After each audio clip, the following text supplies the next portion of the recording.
Today, I'm going to guide you through the step-by-step process of installing Java JDK 23 on your Windows 10 system. Let's dive right in. First, open your preferred web browser that is on your computer.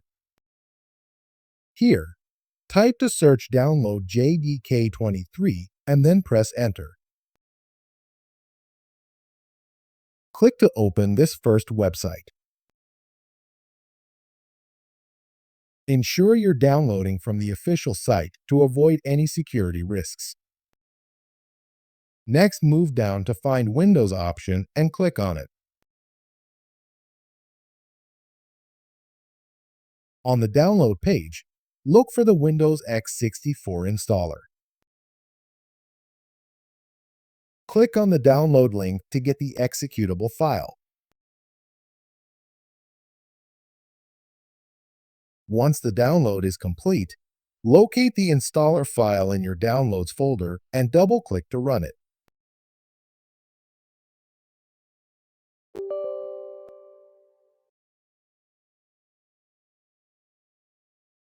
The installation wizard will guide you through the setup process. It's recommended to keep the default installation settings unless you have specific requirements.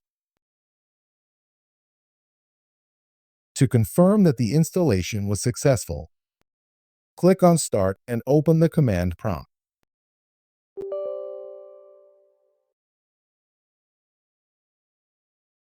Now type Java version and hit Enter.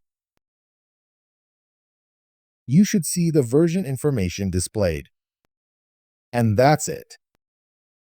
You've successfully installed Java JDK 23 on your Windows 10 system. If you found this tutorial helpful, please give it a thumbs up, subscribe for more tech tutorials, and hit the notification bell to stay updated. Thanks for watching.